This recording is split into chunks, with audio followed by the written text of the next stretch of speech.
Good morning. Welcome to this meeting of the Assembly Committee on Government Affairs for the 2025 legislative session. Will the secretary please take the roll? Assembly members Carter, Present. DeLong, Present. De Silva, Here. Edgeworth, Present. Flanagan, Here. Gallant, Here. Goulding, Here. Gurr, Here. Hunt, Here. Jackson, Karras, Here. Kasama, Nguyen, Here. and Chair Considine.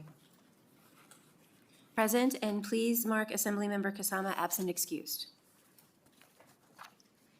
Welcome to the audience in Carson City, those joining by video conference in Las Vegas, and those listening over the internet. I'd like to begin with some housekeeping measures.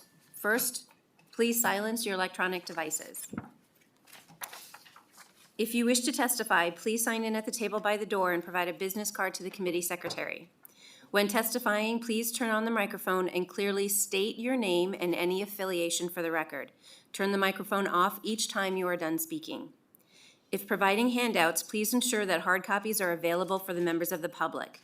Electronic copies should have been submitted to our committee manager by 9 a.m. yesterday for today's committee members. We expect courtesy and respect in our interactions during the meeting, even if we disagree with someone else's position. I encourage committee members to ask questions and engage with the material presented. If you have any follow-up questions, please flag them for me so we can ensure to balance our time effectively during our meetings. Committee members will be using their laptops to view handouts and other documents. Please do not interpret this as a sign of disrespect or inattention. With that, let's get started. Today, we will hear 3 presentations. We will begin with a presentation from the Office of the Labor Commissioner, followed by a presentation from the Department of Employment, Training, and Rehabilitation, normally known as DETR, and we will conclude with a presentation from the Department of Motor Vehicles, DMV. If the Office of the Labor Commissioner would like to step up to the table and be ready for a presentation.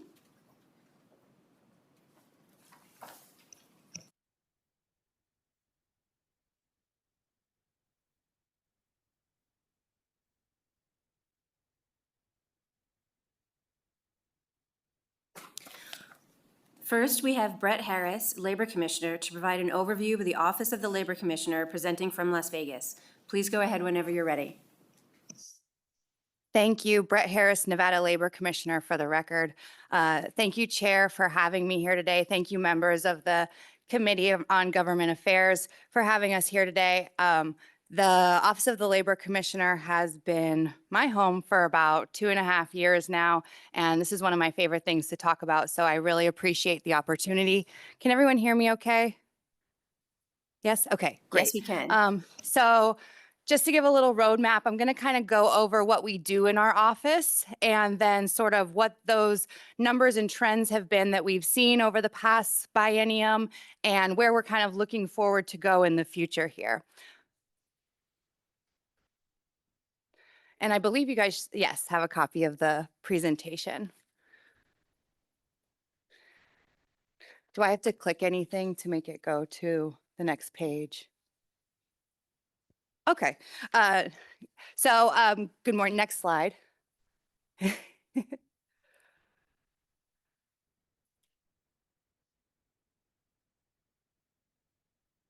That's okay.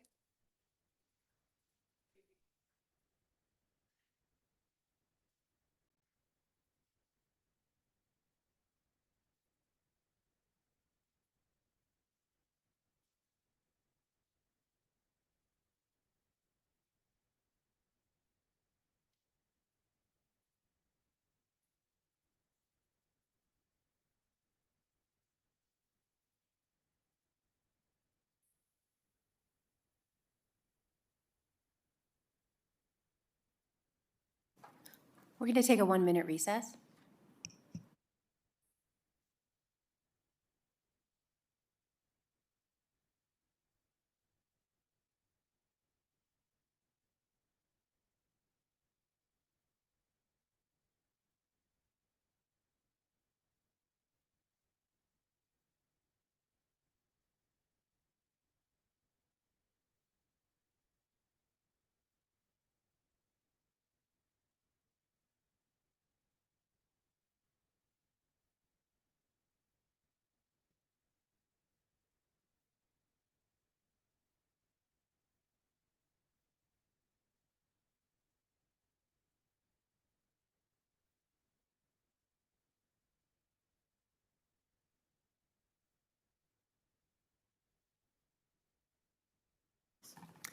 Can you hear us in Las Vegas?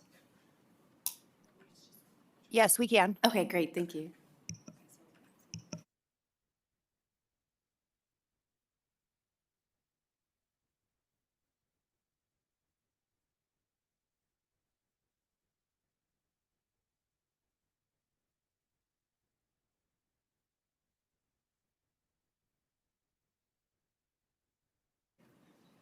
Las Vegas, are we ready to go?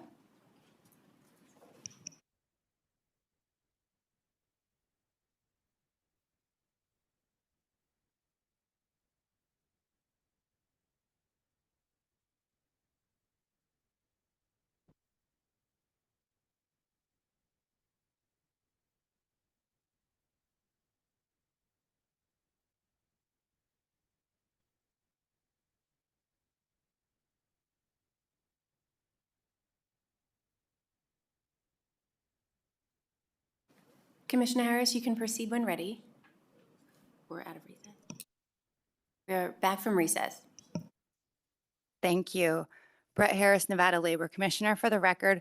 Just to introduce the people at the table with me is also Deputy Labor Commissioner Malia Tatum and State Apprenticeship Director Tony Giddens. Also in the audience, we have our Chief Investigator, Kate Allen, and our Auditor, Alexa Cano. Our office is under the Department of Business and Industry, and we are the primary employment agency for the state of Nevada. So what that ends up meaning is that we handle all private employment regulation and compliance responsibilities that are not otherwise designated somewhere else. Next slide, please.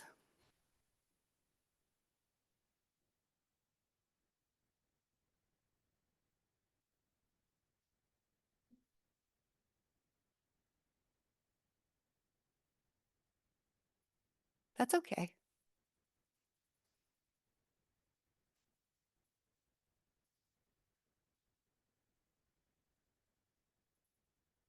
I apologize to the committee. I was actually up there earlier this week, and now I'm wishing I had stayed the entire week.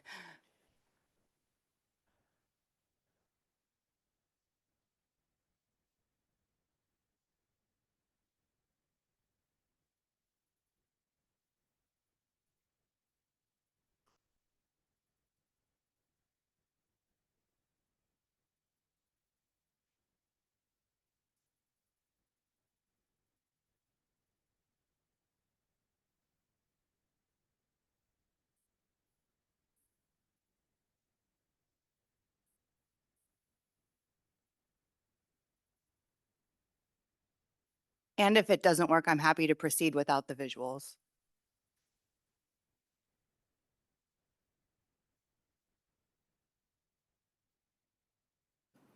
Okay, Commissioner, if you do want to proceed without the visuals, and if they start working, we'll just jump right back in with those. Thank you. Okay. Brett Harris, Nevada Labor Commissioner, for the record. So, excuse me. The Office of the Labor Commissioner, as I was saying, has a significant number of responsibilities across compliance in private employment matters. So what that ends up looking like is handling wage and hour complaints, which is final paychecks, minimum wage, overtime payments, general employment complaints, the employment of minors, prevailing wage, public works, and certified payroll reporting. So pretty much all your compliance that occurs on a public works project site, including the setting up and maintaining of the public works project number database. We also enforce the Apprenticeship Utilization Act, which, as we'll talk about later in the presentation, went through some big changes in the last legislative session, and that we are currently in the very first reporting period for. We also have some licensing and regulatory responsibilities that we handle, including we are the state apprenticeship agency for the purposes of the United States Department of Labor. What that means is that we house the Nevada State Apprenticeship Council. They are the ones in Nevada who recognize and register apprenticeship programs for the state and federal purposes. We also, as I said before, issue public works project numbers, and we license private employment agencies and professional employer organizations. We do all of that with 26 people when we are full, broken up between Las Vegas and Carson City. We have right now 21 people based in our Las Vegas office, so we are bursting at the seams down there. And we have 5 individuals located up north in our Carson City office. I just want to take a second to appreciate and notice my staff. I think I have the best staff in the whole state.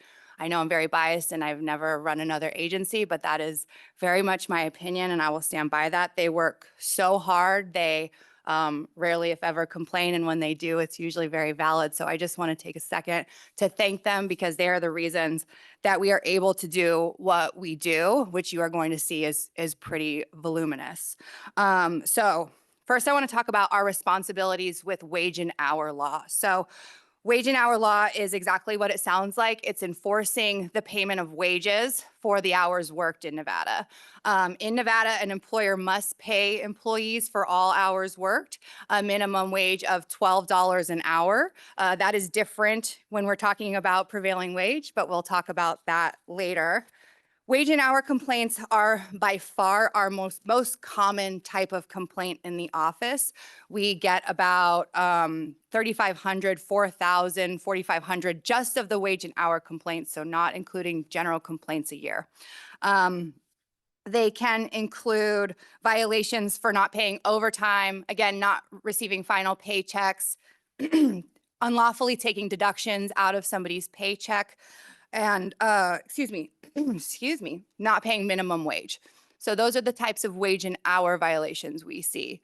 The next most voluminous type of claim we are going to see is a general employment complaint. So that is everything else that is a violation of compliance for private employment that is not considered a meal and, or I'm sorry, not a meal and wage break, a wage violation. So that ends up being not receiving meals and breaks, failure to keep records, the employment of minors, pregnant and breastfeeding mother protections, employee misclassification, and paid leave violations. There are also some other extraneous statutes that we enforce that have to do with private employment too, and those would all fall under the general complaint bucket. Between wage and hour and general complaints, we get about 5,500 of those two types of claims a year. So it is extremely high in volume. That number ticked up significantly. I'm going to show you the data later. After the pandemic, it has stayed high since that time. But our staff does a really good job moving through those complaints and making sure that people in Nevada are getting their wages. When we resolve a wage claim in Nevada, the money goes directly to the claimant. So wages collected go directly to the claimant, and damages wages go directly to the claimant as well. For the general employment complaints, we can assess administrative fines. Administrative fines do not go to the claimant, they go to the general fund. We are a general funded agency, so we do not keep any of our administrative fines. The procedure for opening up a claim in our office can be done online or in person. You can come in and we will assist you with filing a claim. Once you file a claim, it is screened to determine it is something we have jurisdiction over, something that is a viable claim, that the employer is still a business that's operating in the state of Nevada, and then it's assigned to an investigator. The investigator will do what is essentially a mini discovery period of fact-finding where they talk to the claimant, they talk to the respondent, they gather documentation from both of them. If they determine that a violation has occurred, they will issue a determination with their findings and including a proposed penalty.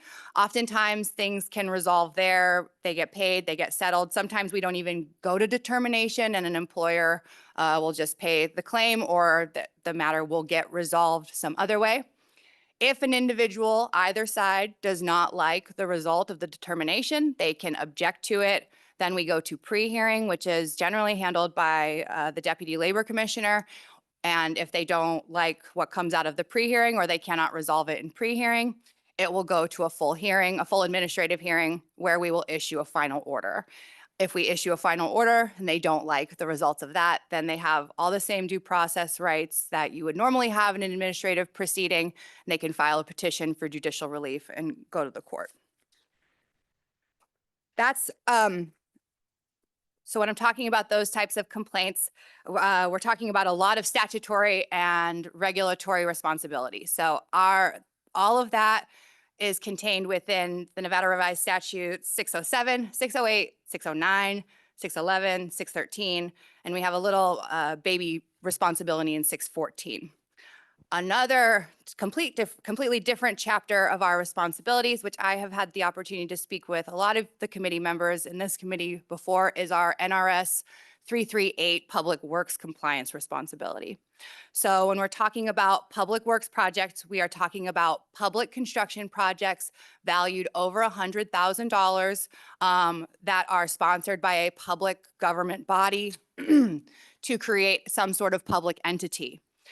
When those projects happen, a lot of things occur in my office. Number one, the public body that is the owner of the project or the sponsor of the project will let us know that project is happening. They will set up the public works project number through our office. We will issue that number.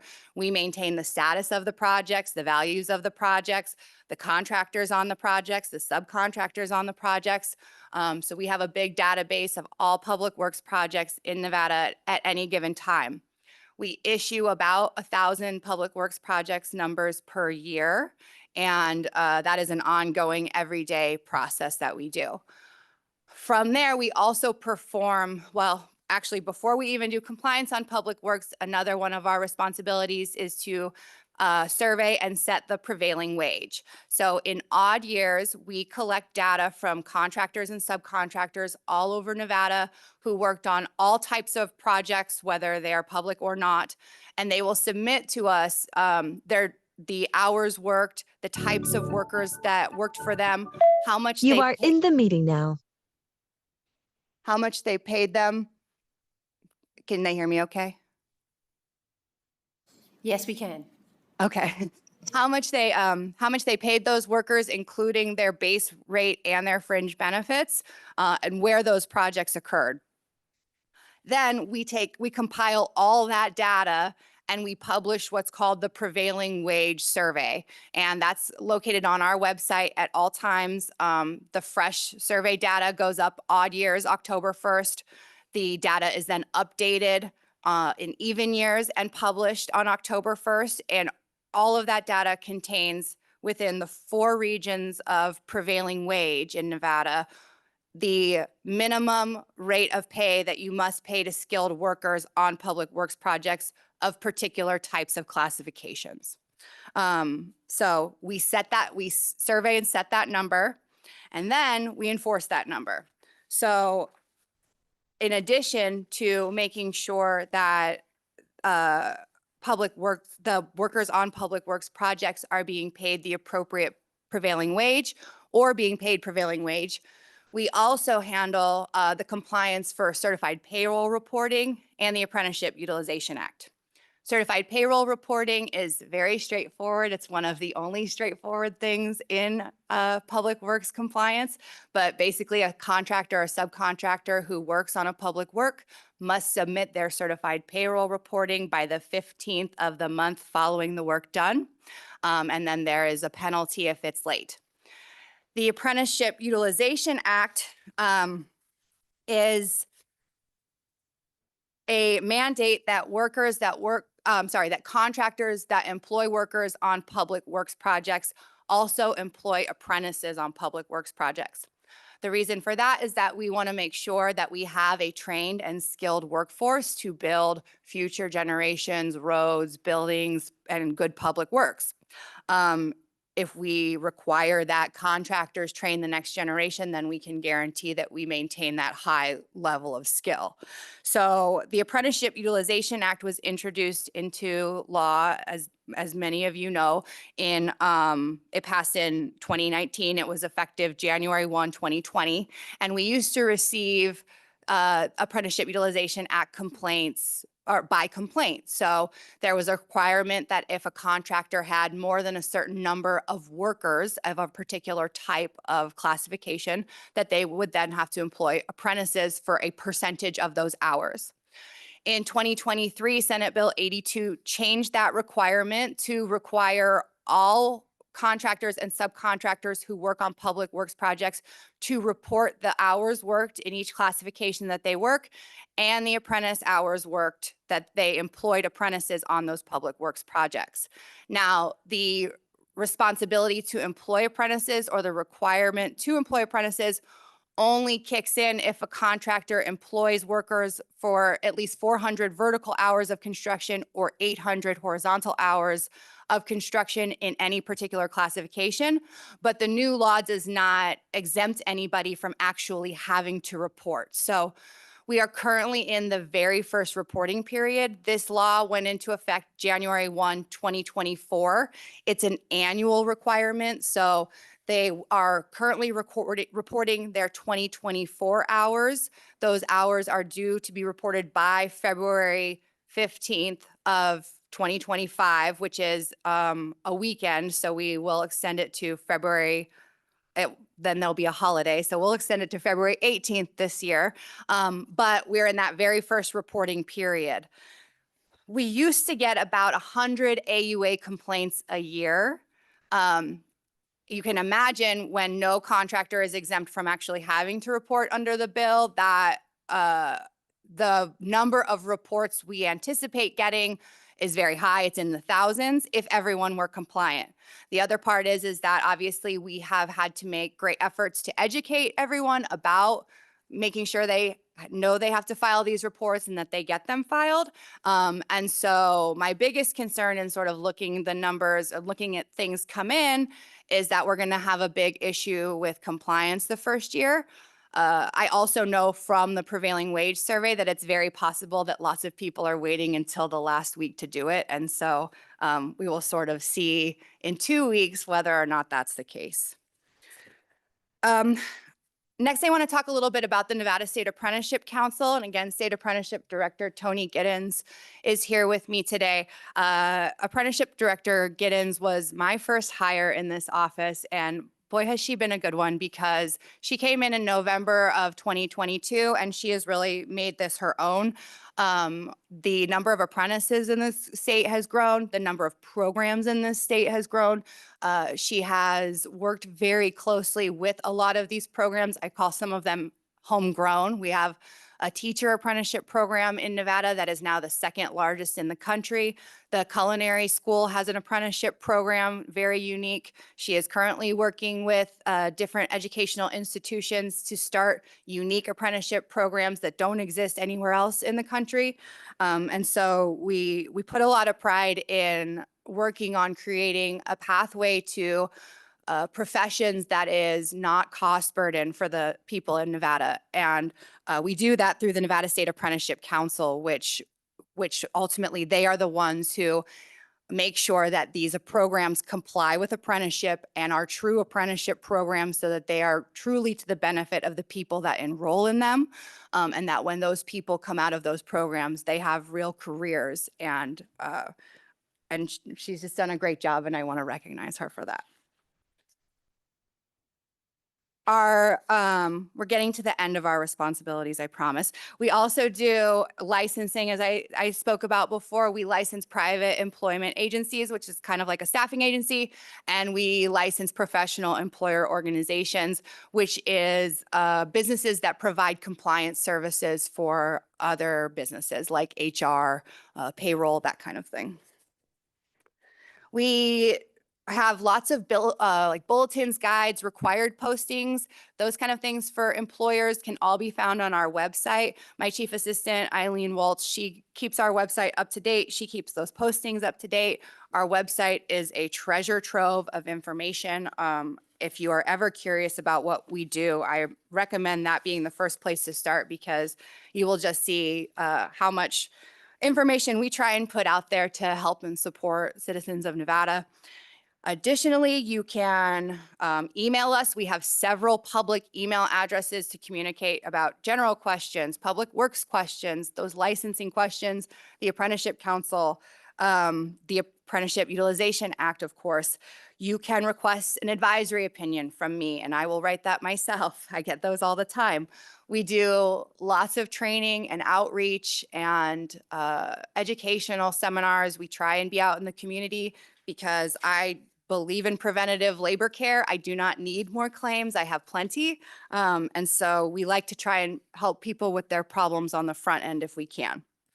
In fiscal year 2024, I'm just going to give you some statistics so you kind of know where we're at. We collected, excuse me, we collected almost $1.9 million for people for NRS 608 wages and over almost $300,000 in penalties. And that's money that all went to the claimants. So over $2 million went to claimants in Nevada last year. And for 608 administrative fines, we collected about $244,000. That all went straight to the general fund.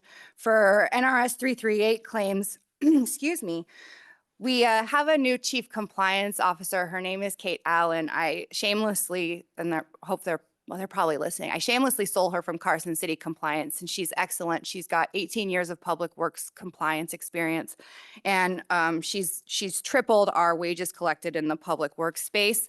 And as we will talk about soon, where our office is in the most need is in really designating a team to public works compliance. And I believe that we could make these numbers even exponentially more if we were able to really focus on being able to move through those claims in a systematic, more formulaic and systematic way, the way that we do our NRS 608 claims.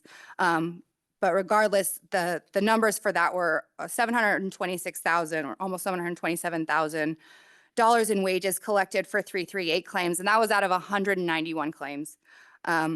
Over 134,000 forfeitures went to awarding bodies. So we can assess administrative penalties under NRS 338, but we can also assess forfeitures. Forfeitures is money that the contractor forfeits back to the public body who owns the project. So we assess those, and that money goes back to the public bodies. We issued a little bit, actually, our public works project issuance was up last year. Everything was up, you'll see, but it was about 1,100 numbers, 303 PEA licenses and 227 PEO licenses. And again, our apprenticeship numbers, we registered 6,689 apprentices. There are currently 100 apprenticeable occupations in Nevada and 70 registered apprenticeship programs. If we look at data over the last 5 fiscal years, we can see that we are up about 1,000 claims overall, which is about 25%. That number has remained stagnant since after the pandemic. You know, Nevada had a lot of people moving in, a lot of new businesses, I'm sure, starting here. As a result, we are getting more claims. We do a lot of outreach and education, especially in the public works space. What we have seen with that is because of that, there is an opportunity in public works for third parties to file claims. And so we have seen a significant increase in third-party claims, where we used to get as about 150 prevailing wage or certified payroll reporting claims. Last month, we got about 40. So again, everything is sort of up. And because of that, our key focus in this legislative session is to establish a public works compliance team. In the governor's recommended enhancements, he did recommend 5 new positions for us. 1 apprenticeship administrative assistant to assist Tony, because there is a lot of paperwork that goes through making sure the programs have all the forms together, that the apprentices get all of their certificates and registrations, and that everything is put together. And that would cause a lot of relief and give her a lot of opportunity to be able to build out the programs and work directly with them, and do less of the formulaic paperwork type of stuff. And then the recommended budget also has 4 positions for us for a public works division. I was also very fortunate in May of last year to be asked by the Joint Interim Standing Committee on Government Affairs to come in and give testimony about the state of public works compliance in Nevada. Everyone there was very gracious and receptive to what we were saying. I'm happy to answer any other questions or provide any other information from that time. But basically what I've tried to summarize here today is, I didn't even give you the stat that for our wage and hour claims, we aim to get 90% of them done in 90 days. Even up, we maintain an 84.5% closure rate within 90 days, which is actually no different than prior to the trend. So again, that is a testament to the people that work in our office and how hard they work and how much they know that what they do matters and how much they care. And I would just love to be able to dedicate that same sort of, again, process to the public works compliance. Public works compliance, we obviously, we audit them, we take good care of them, we come to the right resolution or what we believe is the right resolution, we make those decisions. But I just wish that we could do it in a more expedient manner, because those are still people that are waiting on their wages. And that is all from me. Any questions, I would love to answer them. Again, thank you so much for having me. I'm so sorry the visuals didn't work, but it was a pleasure talking to you today. Thank you very much. That was very thorough. Committee members, do we have any questions? I do have one. Sorry, I'm practicing pressing buttons. I do have a question on for example, like the employment of minors. Is it a requirement that a request is made in order to start an investigation, or is there any other way for these type of things to be brought to your attention? Thank you, Madam Chair. Brett Harris, Nevada Labor Commissioner, for the record. We do take claims by complaint in our office. So generally, unless somebody tells us something is happening, we don't know. But that being said, if people just know us, or if we hear a tip from the community in general, we can initiate complaints or audits by ourselves. We don't need a complaint to initiate a claim. Thank you very much. Our next question is from Assemblymember Jackson. Hey, good morning. I know you mentioned the apprenticeship programs that you have and how vital they are for your development. Do you have any data on the makeup of these apprenticeship programs, whether there's women, men, or race demographics on these programs? Good morning, Tony Giddens, State Apprenticeship Director, for the record. Yes, we do maintain that because we do operate under the purview of the U.S. Department of Labor. We do use their programming, and we are able to, I don't have that data in front of me, unfortunately, at this time, but we are able to send that to you if you would like. But we do actively ensure that all of our registered programs are doing their due diligence in recruiting to our underserved populations and to our women. We have programs that we operate on the daily that are outreach to those individuals, to our high schools, to our underserved communities, to our youth, displaced youth, and to women, to both the trades and to the non-traditional apprenticeship programs that are available in our state.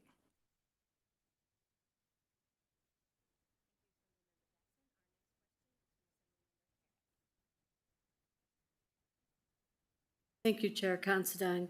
My question is just a little more in-depth on the forfeitures under NRS 338, please. Brett Harris, Nevada Labor Commissioner, for the record. So I think it's NRS 338.060 is our forfeiture statute. So under the three different types of violations that we regulate, prevailing wage complaints, certified payroll reporting, and Apprenticeship Utilization Act.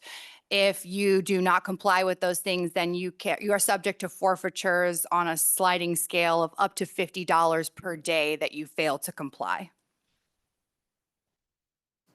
Thank you. Thank you, Chair. Thank you, Assemblymember Karras. I believe that is all the questions that we have from this committee today. I want to thank you so much For your presentation, want to remind anyone listening or watching online, the PowerPoint is available under Exhibits on the Nellis page. Thank you, Chair, and thank you, members of the committee. Next, we have a presentation from the Department of Employment, Training, and Rehabilitation. We have multiple representatives with us from DETR today. Please step up to the table and begin when you're ready.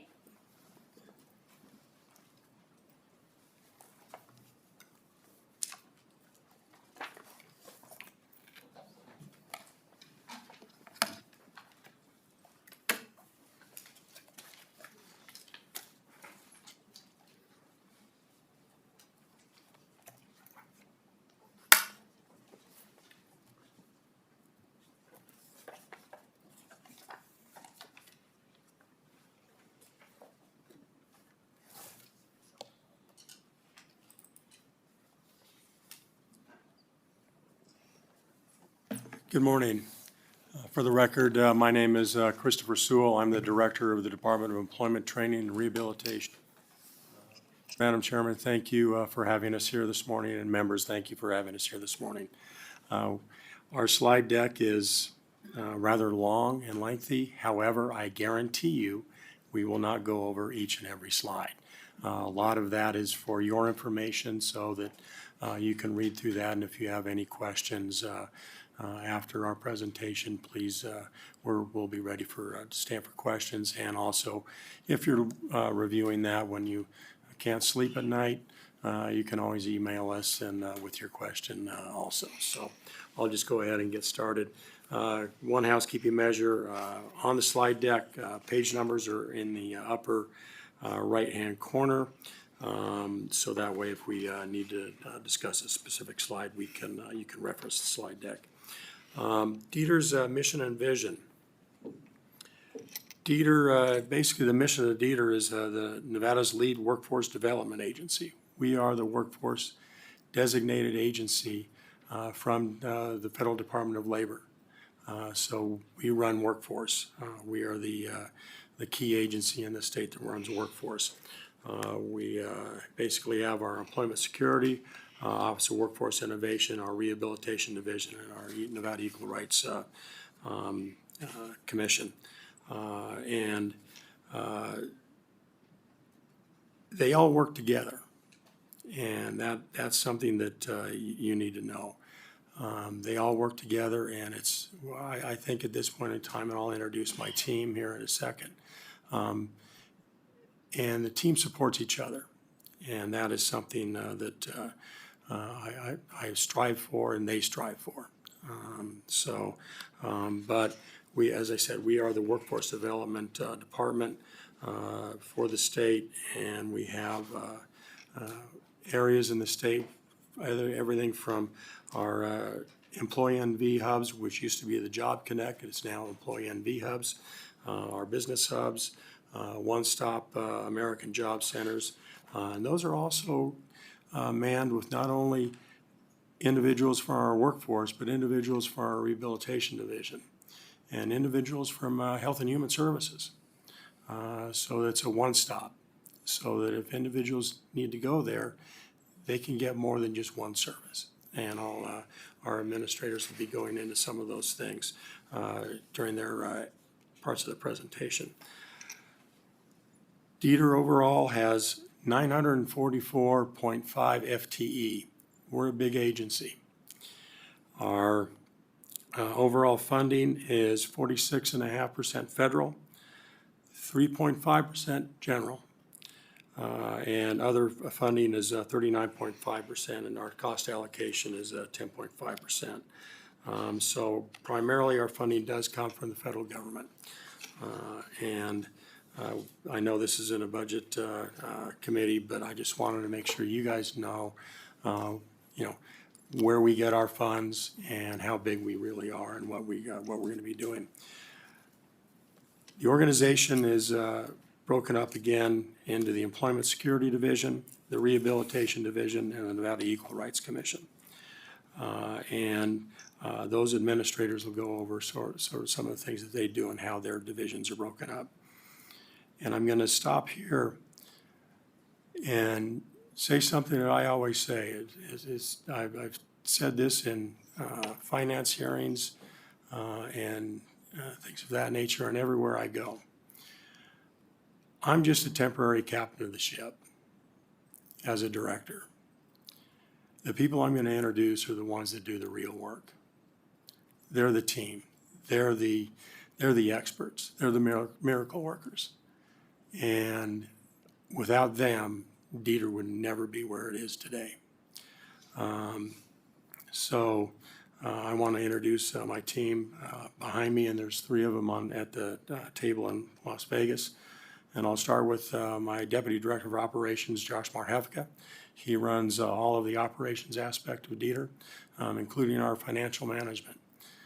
Our financial management processed during the pandemic over $12 billion in payments out of a very small financial management unit, less than 100 people. My next person I want to introduce is my other Deputy Director, Troy Jordan. He's my Deputy Director over programs. And he's also the legislative liaison. So if you need something, you can't get a hold of one of us or my administrators, and I do encourage you, don't go through me. Just directly contact them because they know the answer a lot better than I do.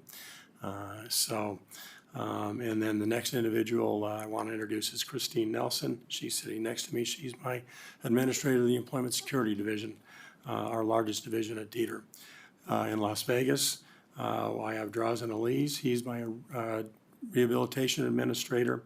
And also down in Las Vegas, I have Patrice Perez. She is the new administrator of our Nevada Equal Rights Commission. The governor just appointed her, and she'll be starting officially on the Monday as the new administrator. She's right now the acting administrator, but officially starts as the administrator on Monday. And then in Las Vegas, I also have a gentleman by the name of Carl Stanfield. He's my IT administrator, and you'll be hearing from him about some of the things we're working on IT and some things about our new UI system, and we're halfway done with that. Also in Carson City, we have Dave Schmidt. He's our chief economist. You're probably going to be hearing and knowing Dave quite a bit. He is a miracle worker with numbers. And he'll be sort of the cleanup hitter at the end of this presentation, and I think he'll have some very good information for you. So I don't want you to hear from me all this time. You need to hear from the people that actually do the work. And as I said, I have a great team. I told the Joint Committee on Ways and Means and Finance that I will put this team up against any single department in this state.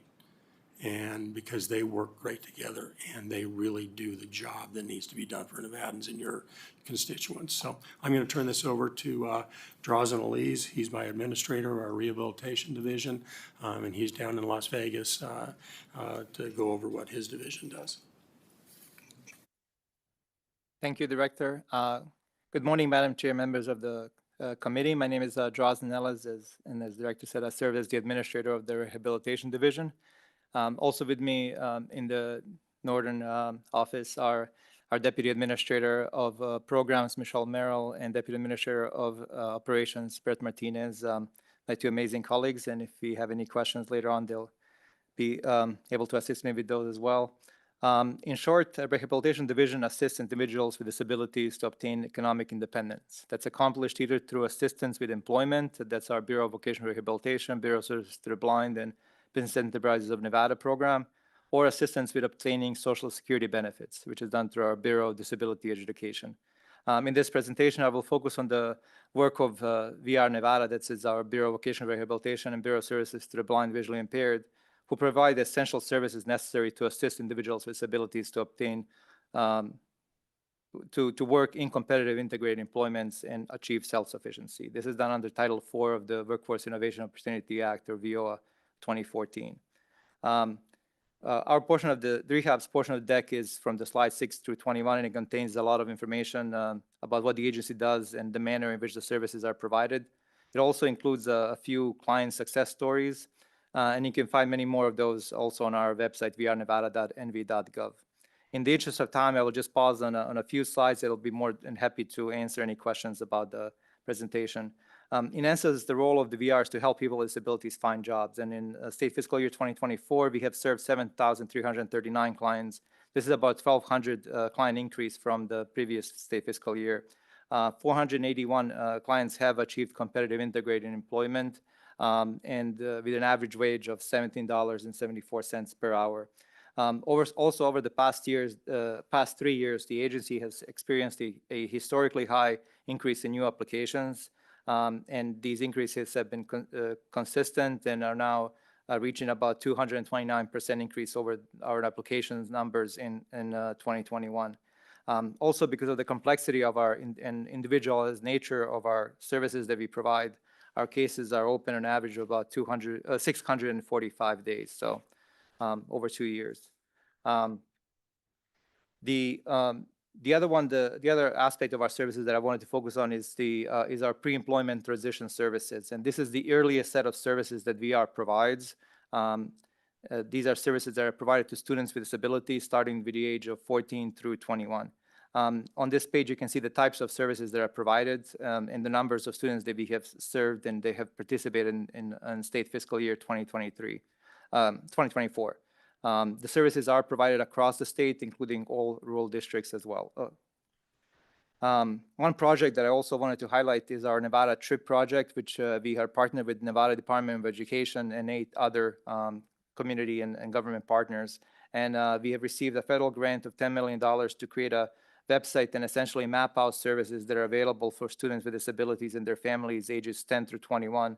And also connect them with those services. We feel that this is a project that will really revolutionize the way in which we serve students with disabilities and in which their families and caretakers can access services. Website is scheduled to have a soft launch in April of 2025, so this year, and we're going to start out with Carson, Humbleton, and White Pine County School Districts. On this slide, I think shows the most compelling reasons of why VR services are so important. People with disabilities make up nation's largest minority group, as well as the only group that any one of us can become member of at any time. People with disabilities have significantly higher poverty rates, significantly lower employment rates, and earn a lot less than their non-disabled peers. And finally, on this slide, you can see that VR has 13 physical locations throughout Nevada. I've also added our website in this slide as well, as that is the easiest place to find information about us. Applying for our service is very easy and streamlined. Constituents can just go to our website, click on the application, which is prominently displayed on our front page, or just scan the QR code, which is on this slide.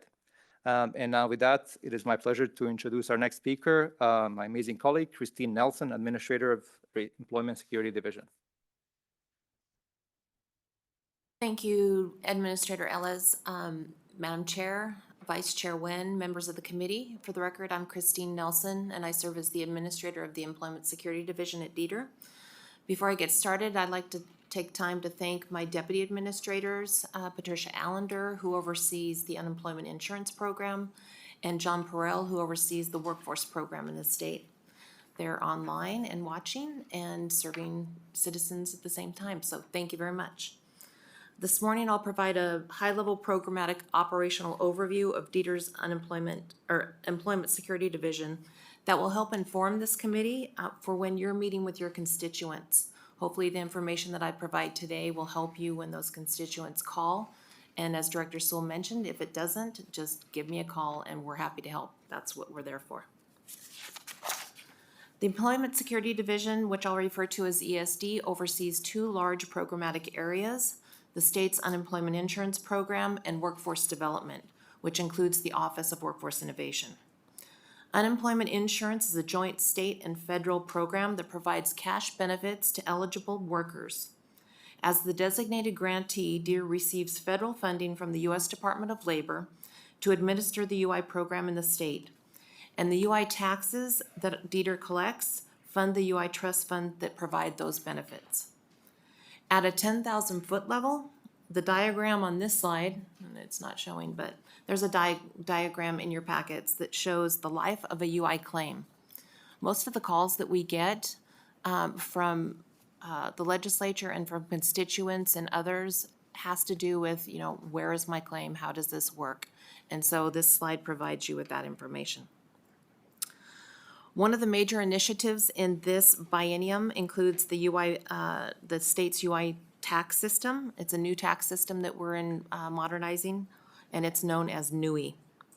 The UI tax successfully launched in February of 2024, and UI Benefits is on track and on schedule to launch in summer of 2025. Slide.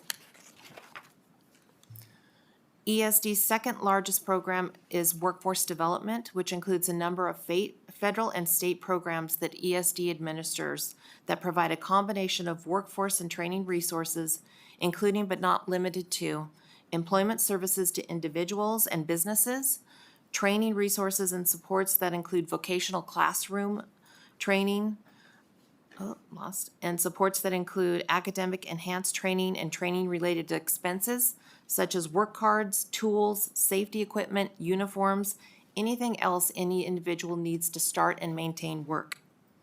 These resources are provided at Dieter ESD's staff through our 46 statewide employee and V-hubs, with the goal of positioning individuals for success in the workforce and providing employers a pipeline of skilled and prepared workers. Funding for Dieter ESD's workforce and training programs come from the Department of Labor and the state's career enhancement program prescribed in NRS 612.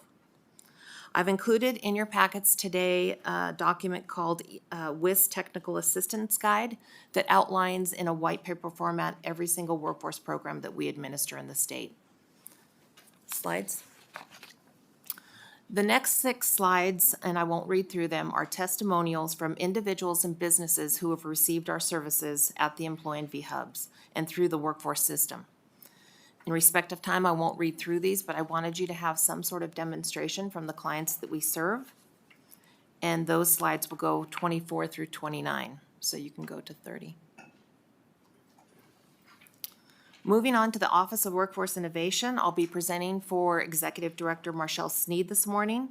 And the slide here is a visual representation of Owen and its placement in the workforce system.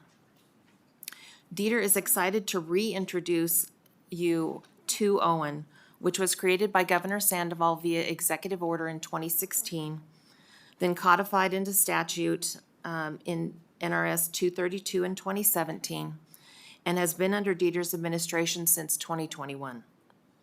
Owen's charge is to be the coordinator needed for the facilitation of the workforce system, and over the last 6 months, Executive Director Sneed has restructured the office and is focused on Owen situating itself as the hub and the center of the workforce wheel, driving coordination amongst various workforce agencies and entities and fostering collaboration between that system.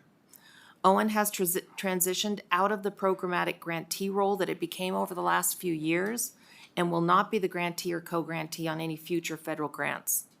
Rather, Owen, again, will be the convener, the facilitator, and the coordinator of workforce activities that braid funding, resources, and efforts across the state to ensure Nevadans' workforce entities are aligned and working together to move our state's workforce initiatives forward. Slide.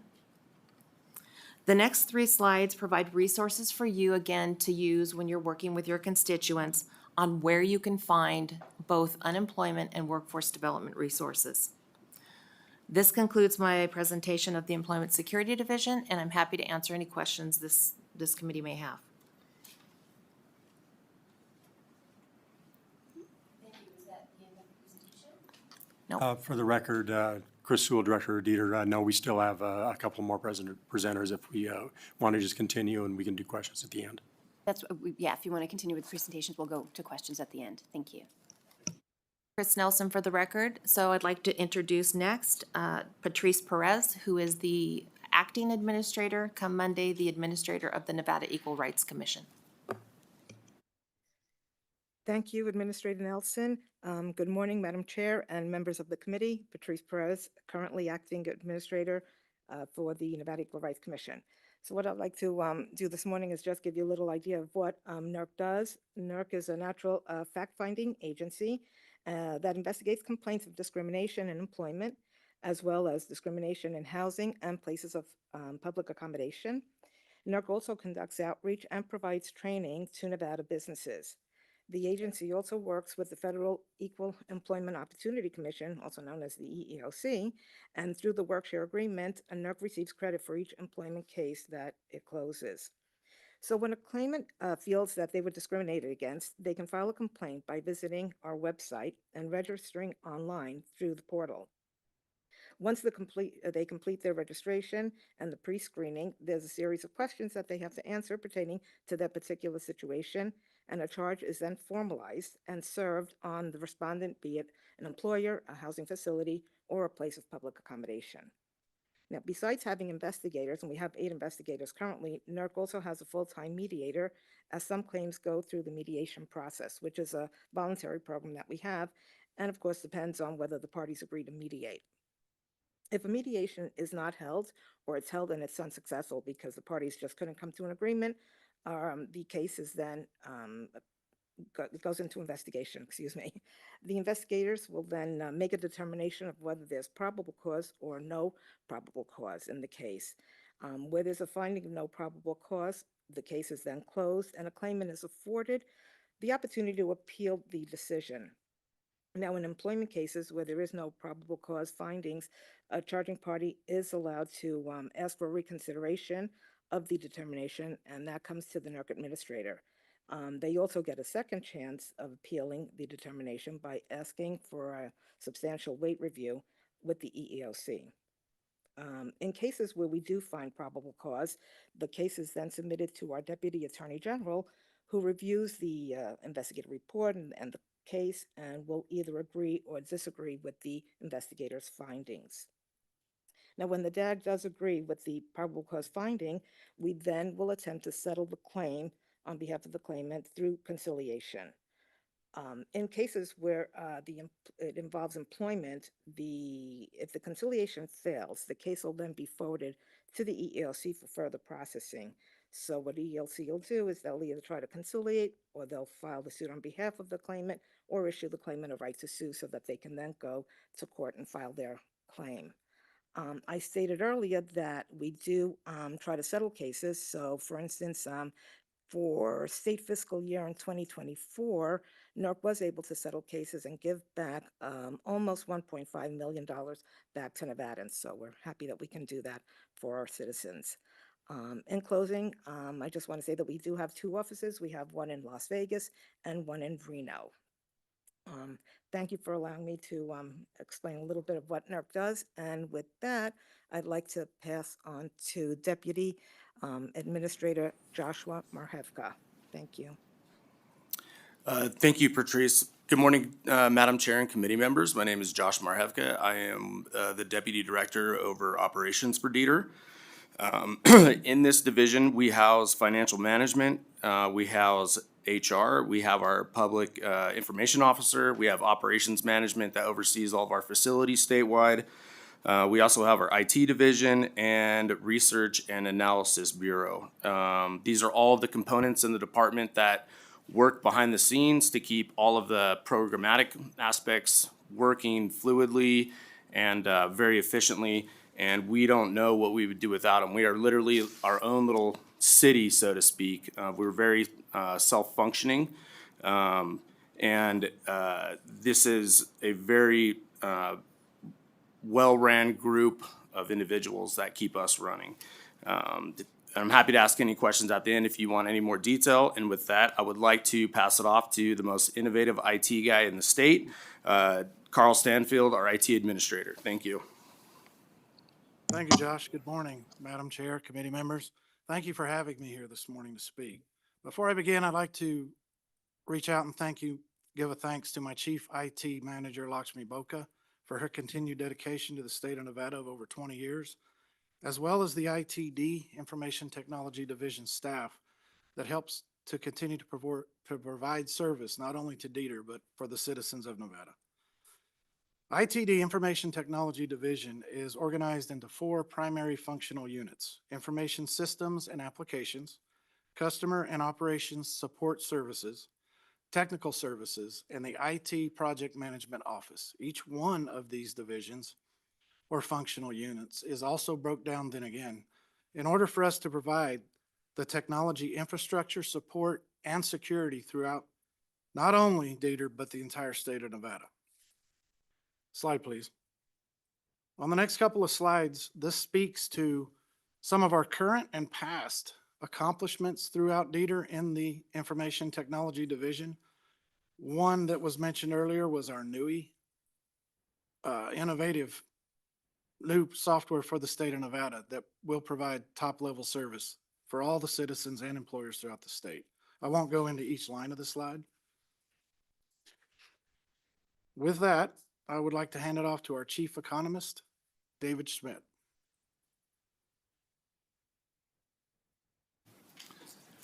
Thank you. My name is David Schmidt. I'm the Chief Economist for the Research and Analysis Bureau in Dieter. Just a quick highlight of the things that we do. Our main mission is to produce and publish labor market information, the growth of jobs in the state, the unemployment rate, average wages, unemployment insurance claims. We provide support within the department for data analysis and trying to help work with that data more.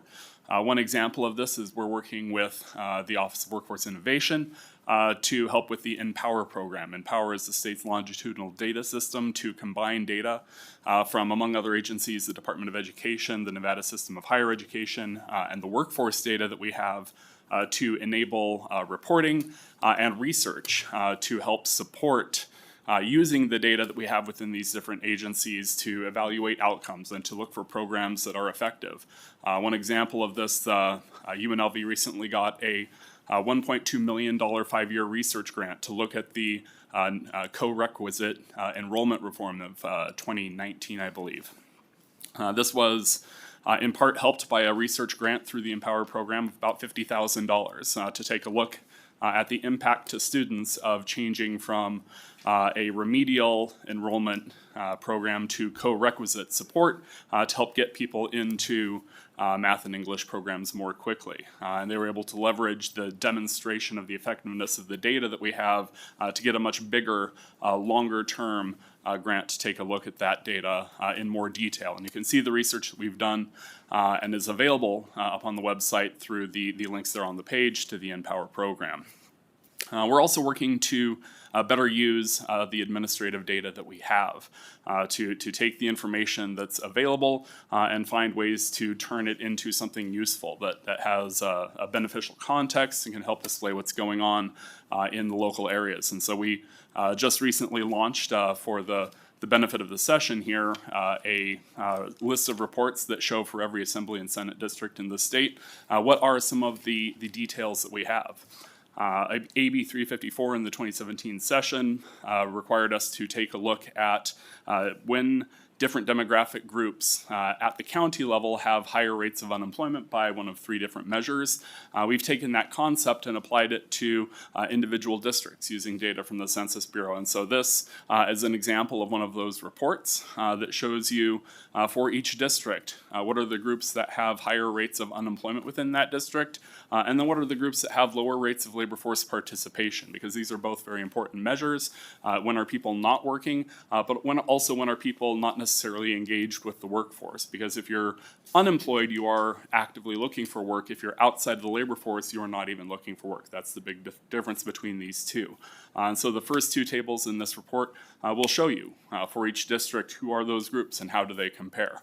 And then on the last slide, also taking a look at some of the administrative data that we have. So within each district, how many people are filing for unemployment benefits? How many dollars in unemployment benefits are being paid? How does that activity translate to a local area within the state? Because we will use big numbers and say, you know, we pay out almost $500 million a year in unemployment benefits. What does that mean at the local level? What does it mean in terms of actual people? In green here you see data from our workforce system. How many workforce participants have had a contact with the program within the last year of different types? Were they long-term unemployed, short-term unemployed? Were they veterans, disabled veterans, homeless veterans, single parents? How long were they at their last employer before they entered the workforce system? So this is trying to make that data accessible and available in a way that still protects people's confidentiality. And then the bottom section here looks at the industry that and occupations that people had before they entered the workforce system, and then what industry do they end up in for those people who had employment 1 quarter after exit with the program. This is something that I still want to build on. This is an early look through our administrative data, but as an example of what we tried to do, how can we take the data that we have and make it useful, applicable, and practical at a local and meaningful context? And with that, I will hand it back to our director. For the record, Chris Sewell, Director of DETR. That's a really quick overview of the department. Just a couple of, closing statements. When I took over, we had about a 32% vacancy rate at DETR. We are now sitting at 8%. People want to come to work for DETR now. Back then, DETR was a 4-letter word, and I took a lot of calls concerning some issues. We all did, but it has changed. Our unemployment insurance system is working. We have no backlogs, and we are concentrating on workforce. And that is very, very important for Nevada. And we will help anyone that needs to find a job. We will help anyone that needs to, even if they need a tool, if they need a pair of boots, they can come into one of our employee envy offices and get that. If they need training, if they want to become a truck driver, we can fund that truck driving school. We've also funded the teacher stipends because we do have a teacher shortage here in Nevada. And one of the things to getting a degree in teaching is the very last semester, and I don't know if you know this, they have to take time off to go into a classroom that last semester. I don't know how many people that can actually stop working and go do that unless they have family and friends that can do that. Well, we have a program that we're working with the Department of Education on called Teacher Stipends. And we've funded that program last year, and we just put in another 1.1 million into the program just recently, and that was approved by IFC last week. But that's important because we do have a teacher shortage, and that helps those individuals that are in their last semester survive. Some of the other things we work with, I don't know how many of you have heard about Hope for Prisoners, and what Hope for Prisoners is doing down in Southern Nevada Correctional Facility on transitioning individuals when they are done with their time, transitioning those individuals into a good job, whether that job is an electrician, carpenter, plumber, concrete worker. Hope for Prisoners is actually in the system, and they live and work and get that training in the system before they're released. And then when they're released, they have very good job skills. We're also working with Florence McClure on training in the women's prison as well. We have child care training for individuals who want to go into the field of child care. We're working with numerous NSHE facilities for child care training. Child care is a huge issue, very big issue. That's something that our Governor's Workforce Development Board is going to be really trying to figure out. But we're already there. We're actually putting together and paying for a program in NSHE institutions for individuals that want to get into that field. We also help training for our Department of Indigent Defense for their new attorneys, or DIDs. And we're helping other state agencies. We also use, our training funds, and we've reached out to the Latin Chamber of Commerce for their small businesses to help them, learn how to be a bigger business owner and maybe hire more individuals. And so Dieter is really reaching out. But I will also tell you that, you know, young individuals are 25% of the population, but they're 100% of our future. And so we're reaching out also to Rotaries. And Rotaries are, you know, made up of a lot of business and people that own businesses. And those Rotaries have basically in their, you know, I'll use Sparks Rotary as an example. They work with Dilworth Middle School and Sparks High School. And we're matching what those businesses can raise, those members, those Rotary members, to help those schools. And so if they can raise $25,000, we'll match that so that it's a $50,000 support for those schools for training, for occupational training. And I'm going to give you an example. They were using a lathe in middle school that I think came out of World War II. And that's not going to help an individual that wants to get into that. They're working on a machine that's their grandfathers worked on. So the Rotary helped buy brand new digital lathes, and we helped with that. And so they're actually now working with equipment that they're going to learn a trade. And that's important. We also recently have an agreement with the Boys and Girls Club, which was approved by IFC last week as well. So we're working with the Boys and Girls Club on training and getting our youth interested in some of the the other areas of training than just going to college, which is also very important because that's also an area where the state is, you know, I talk to business owners all the time, especially contractors. I can't find workers. Well, we're going to help, and that's what we do. So, Madam Chairman, members, thank you for letting us present what Dieter is. I know I went over a little bit, and we went over a little bit, and I apologize for that. And we do stand ready for questions, and also we stand ready to always be assistance to you, and you can reach out to any one of us. You don't have to go through me, as I said. These guys know their stuff. They're the miracle workers, and I really do encourage you to reach out to my administrators. Thank you, Madam Chair.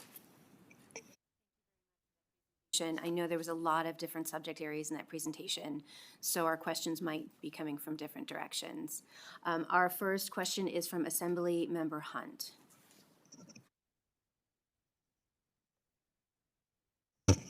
Good morning. Thank you, Madam Chair. Thank you so much for the the presentation. My question is, so many constituents talk about the wait time when they call into Dieter. Has you guys taken any measures to resolve such long wait time? Are people trying to get through or reaching someone? For the record, Chris Sewell, Director of Dieter, yes, a lot of those phone calls and a lot of the bad wait times were because of the pandemic, and we've actually gotten out of that. And there's still some issues with, and I'm going to be transparent like I'm transparent with every single committee and every single member here. We're going through the NUI system, which is the upgraded new unemployment insurance system. And we've rolled out the tax system a year ago. We're working on the benefit system right now. Part of working on that benefit system so that it rolls out correctly, and I'll give you an example. When we rolled out the NUI system, phase 1 for tax, we had 13 problems. That's it, defects. And, we found some more, and we're working on that, but 13 defects. We were on time, on budget, and it worked. We're doing that for phase 2, but in order to do that for phase 2, I have to balance some of my testers, which are the people that answer some of the phone calls and do the claims, with testing the new system. I have to balance that, and sometimes it gets a little difficult, but our priority is serving Nevadans, and it might take that phone call a little bit longer. And I have my administrator here that can probably go into a little more than that on what she's also doing. Chris Nelson for the record. So our phone system, and about approximately 20% of the claims or claim issues come in via phone. Approximately 88%, 80% come in over the internet through the portal, and that's the preferred method because it's instant communication with the department, instant response to the citizen. But the 20%, approximately 20% that do come on via the phone, we monitor that phone system daily. There's actually a live dashboard that tells us how many calls are in the queue, and we adjust those levels as we see those calls rise, and we adjust them up or down. So it's a constant, like Director Sewell mentioned, balancing act between staff resources and between call volumes that we're seeing on a day-to-day basis. The new system, NUI, will help address that, and we're hopeful for that in summer of 2025. But as we reach that interim between that time period, if you have constituents call in that cannot get through the phone lines, we're also looking at variable schedules for our staff, for our call center staff. Those resources are stretched very thin because those staff are also, as Director Sewell mentioned, working on our NUI project. And so they are testers, they're participating in training. So their day is taken up by both their day work and the project work. And so we're strategizing on how to balance that and, provide them with additional overtime resources as we can, so that we can stretch that day out for constituents so that they can do their day work and also assist Nevadans. And so I don't know if that helps, but we are monitoring it on a day-to-day basis. Thank you, Assemblymember Hunt. I do have a quick follow-up on that. I do get a lot of calls about people trying to call at 8 o'clock in the morning and they're not getting through at all. Is there a better time that we can tell our folks when they're trying to get through?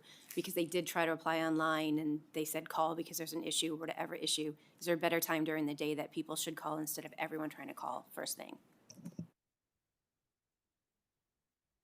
Chris Nelson for the record. So I'm happy to follow up with this committee to give you a kind of generalized, these are the best times and or days to call in.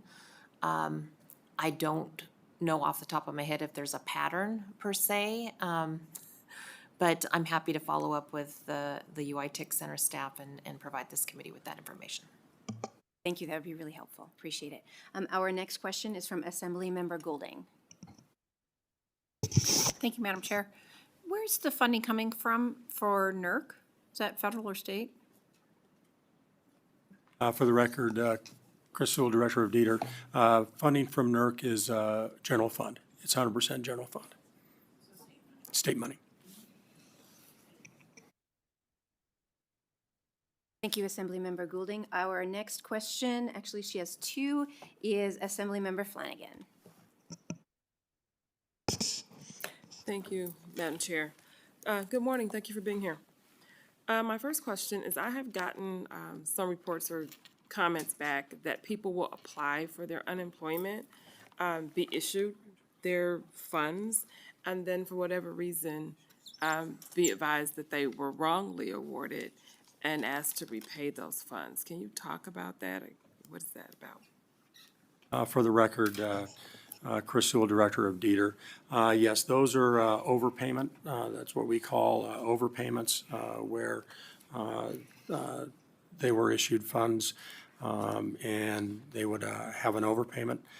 I will tell you that in the last 2 years, we have actually waived 112,776 overpayments. And I will give you an example and some comparison there. Prior to the pandemic in 2019 and prior, we waived, I believe it was 10 in the previous 10 years. So overpayments and waiving overpayments are part of our process now to making sure that those overpayments are correct true and correct.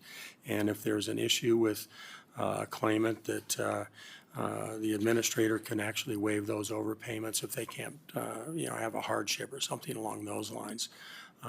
So that is part of our process right now. We've changed that. Second question, or may tie into it. I was reading that in your benefits appeal process, you use artificial intelligence. So I'm concerned with how that works, because if a person is appealing benefits or appealing a decision that you make and you're using artificial intelligence, I know we're moving in that direction in society and things are becoming even more technologically advanced, but I'm very concerned in many spaces across how we do business for our constituents that a person isn't giving consideration to their issues. So how is AI playing into this space with Dieter? Through you, Madam Chair, to the Assemblywoman. Let me explain how our artificial intelligence is working. About almost 2 years ago, we were approached by Google about using artificial intelligence somewhere in Dieter. Our appeals backlog was, when I took over, was 45,000. And so we worked with Google and said, can you do this? They said, yeah, we probably could. Well, my IT administrator, if I say anything wrong, he'll probably jump in. And we worked with Google. And he had a lot of issues. I had a lot of issues. And so we've been working with Google. And to explain the system, it is a compact system. So everyone knows ChatGPT. You type in ChatGPT, it's going to spit out an answer. And it generally spits out an answer probably within a few seconds. This is a secure system. Only Dieter and Google have information. So all of our PII is secure, just like it is secure for any of the unemployment insurance or rehabilitation clients. So it's a secure system. When we submit something to Google AI, what we are submitting is there is going to be a hearing, just like there is always a hearing for an appeal. That hearing is transcribed. The transcription will be sent to Google. The only thing that it is going to look at is the state law and the federal law and the transcript. That is it. Then it's going to spit a determination back out. The referee is then going to review that determination. If the determination is wrong, the referee will correct it. If the determination maybe didn't pick something up that actually happened in the hearing, that the referee knows what happened and said, no, we need to make sure this is included in the decision, it will be included. It will be reviewed by a referee before that decision ever goes out. This is a tool. It is not a decision maker. It's a tool to help write decisions. And let me give you an example. For a very complex case, a referee could be writing a decision for 6 or 8 hours. This cuts that down to under 5 minutes as a tool. And that is how AI should work for the state, not making decisions, as a tool. Now, I also have a secondary check. After that referee reviews it, the chief reviews it before it ever goes out.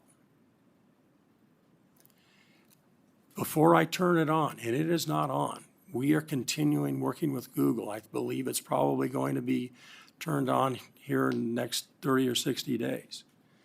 It has to be above 99% correct. I'm a boomer. When I finally said yes to trying this, I'm a boomer, all right? I print everything out. I mean, look at that. I was a little hesitant. And when I finally had to say yes, I can tell you, that was a sleepless night. But there are a lot of safeguards on this, and nowhere will anything go out without a human looking at it. And that is the way it should be. So hopefully that answers your question. Thank you, it does help. I just don't want to see us lose the emotional intelligence and sensitivity that should be applied to these spaces, because it's a very critical space for families when they're in this situation. I will continue to watch it, but it's interesting. Thank you. If I can just follow up, when we do get the system up and running, I would be sorry, for the record, Chris Sewell from Dieter, through you, Madam Chairman, to the Assembly member.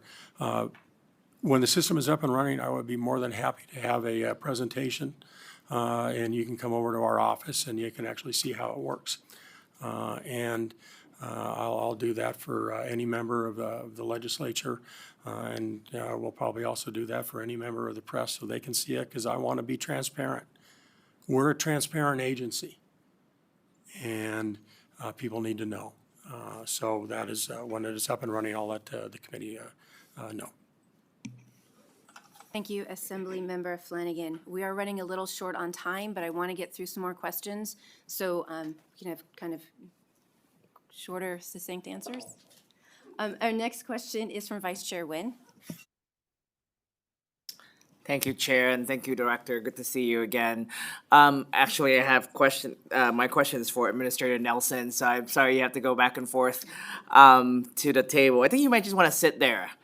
You have the most difficult job, I think, in the department, and I want to thank you and your team for all the work that you're doing. I know handling the claims is probably not the most fun position, but I know you do a lot of great work for Nevadans.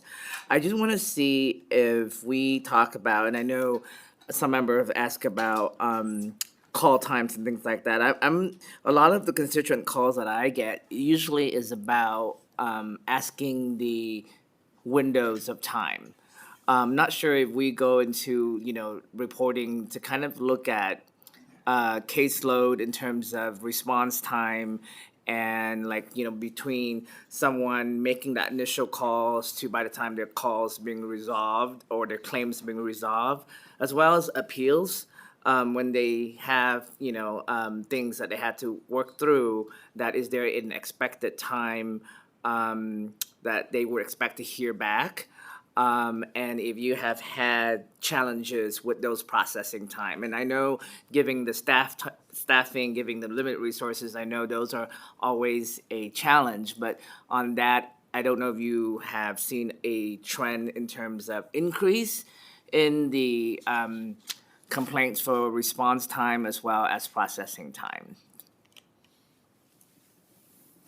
Madam Chair, through you to the Assemblyman, Chris Nelson for the record. So to address the first question with regards to the calls, I will follow up with this committee and possibly suggest and put on the website, like, these are the best times to call. These are the best days to call. Also, as I mentioned, I'm working with the Deputy Administrator as far as staff schedules because of the resource constraints between the project priorities and the priorities to serve citizens. Can we stretch out that day? We don't want to overburden our staff and burn our staff out. Like Director Sewell just mentioned, we're now almost fully staffed, and to do that would just be, backwards movement, because we want people to work and be relatively happy in their work and do good work at Dieter. So I will follow up with the call time question. As far as appeals, as Director Sewell mentioned, last biennium, we had 45,000 appeals still pending. When I came into this job a little over a year ago, it was a year ago in August, so it's been about a year and a half, we were at approximately 14,000 appeals cases. We are now down to approximately 1,500 non-fraud appeals cases, and approximately, I had the numbers, but I'll just give approximately the same amount, 1,000 to 1,500 fraud cases. So I think in my opinion, I mean, that trajectory, we are at normal processing time limits for cases. Cases are being processed now within 45 days. By March, they will be processed at the 30-day mark. You know, fraud cases take longer. Those go into our BPC unit, and they take further investigation, you know, whether or not they had an overpayment. We cannot waive overpayments in fraud cases. So those cases, you may be getting calls, and it could be a fraud case, it could be a non-fraud case. But as far as processing times, we're back within those normal limits. So I don't know if that answers your question, but. If you could just clarify me on that processing time for regular cases, not necessarily case with appeals, but just regular, you know, they're gonna meet all of the requirements. What does that window looks like? Madam Chair, Troy Jordan, Deputy Director over Programs and Legislative Liaison for the record. Through you, Madam Chair, to the Vice Chair to answer his question. The normal processing time for an adjudication, and remember, the life of a claim is they file it, there's an adjudication period. Then if they are denied, they have the right to appeal. And then if they are denied that appeal, they have a certain amount of time to file a petition for judicial review. The Department of Labor standard on adjudication is 14 to 21 days at 87% of your cases. We are currently at that standard. The appeals standard is 60% within the first 30 days and 80% within the first 45 days. We are currently at that standard. To follow up on a couple other things, I tried to jump in earlier, but I did not want to interrupt Assemblymember Golding, who got a question in before I could answer. With regard to some times and some other things. The worst day to call by far is Monday statistically. That is simply based on a matter of claims are filed on Sunday. So if there are problems, everyone that had problems calls in on Monday. So anecdotally, if you have them wait till Tuesday, they've got a better shot of getting through. Also, to follow up on that, we monitor those call wait times. And I can tell you as someone who's been in Dieter since 2019, who lived through the pandemic and everything that went on during Dieter, there was a point where our call wait times were in the 3 and 4 hour length. It's now down to 12 to 20 minutes.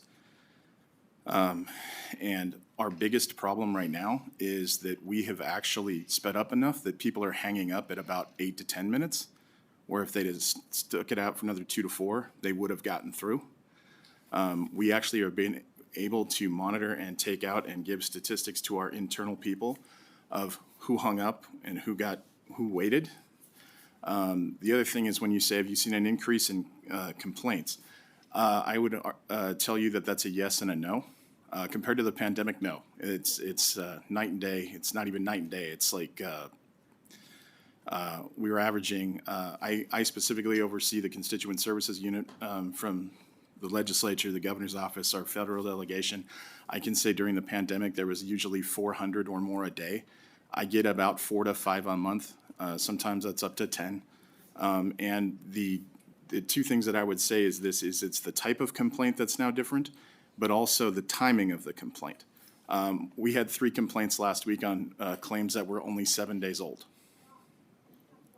We're within time up to 21 days. So I'll take that problem to the bank every week after what we went through in 2020 to 2022. With that said, if there is a problem, you can always come directly to me, and I will make sure it's taken care of, whether that's contacting the claimant or seeing if we can resolve the issue within the bounds of the law. But as far as our complaints, they are, like I said, a different type of complaint. Before, it was always, what's going on with my claim, what's going on with my claim, what's going on with my claim. We do get a few of those. Part of that is just general timeliness, but for the most part, we are, the amount of complaints are actually down total, but sometimes they interact, and as claims go up, complaints go up. So I hope that answered your question. Thank you. I'd like to get through those, so if we can, because we still have another presentation, if we can get just very succinct answers. Our next question is from Assemblymember De Silva. Thank you, Chair. Thank you, Chair. And thank you, Director Sewell, for your presentation and team. I'm glad that you brought up the question, or I'm sorry, the commentary there about teachers and about the very end of our process. A lot of folks don't know this, but it's full-time work, and you're not getting paid, in order to get your license. So I myself, I remember January to May, I was at Canyon Springs High School, Monday through Friday, 7 a.m. to 2 p.m. and doing all the extracurriculars and not getting paid. So my question is, if there is a teacher or a student teacher that's wanting to go and apply for that stipend, do they go through the university? Do they come directly to Dieter, or do they work with their licensing entity? What's the process towards applying for that stipend? Thank you. For the record, Chris Sewell, Director of Dieter, through you, Madam Chairman, to the Assembly member. They would go through the Department of Education and their school. We fund it through the Department of Education, so they're the ones that are actually doing the program. Our final question is from Assembly Member Jackson. Thank you, Chair. The unemployment cards, the debit cards that you guys use, are there any features to add tap to those? I know there's some constituents that express that concern. We see tap being transitioned to how we purchase things, and just wonder if there's any discussions around that. For the record, Chris Sewell, Director of Dieter, through you, Madam Chairman, to the Assembly member. I will find out. I guess I learned as a boomer. You know, I started tapping, and my wife talked me in. My wife's a teacher. She's a kindergarten teacher, and she actually is teaching computers next year. She actually talked me into getting one of these watches. And she goes, "No, you can tap the watch." And I go, but we will find out, and we'll get that information back to you, sir. Questions from Assembly members, but I'm going to ask them to reach out to you offline. But if you can send those responses to the entire committee, that would be appreciated. One of those, I'm just going to put out because of the question, is about fees for using those unemployment cards, if there is a fee for those used and what those costs are. So thank you very much. Appreciate your presentation. All that. Happy Friday.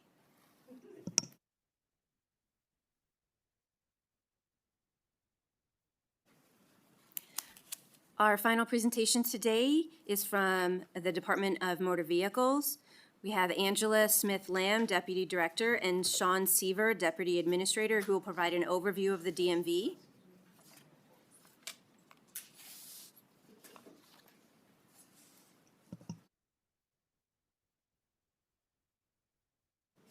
Please go ahead whenever you're ready.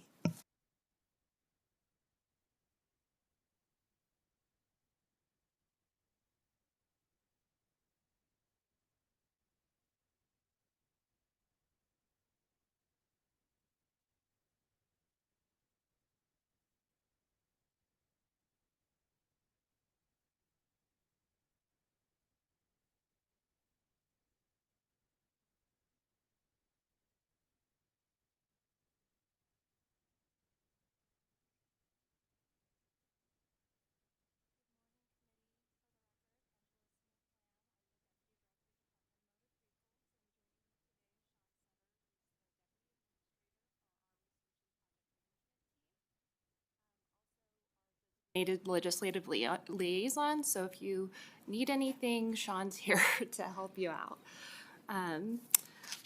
Director Laney is unable to attend due to unforeseen circumstances and sends her regards.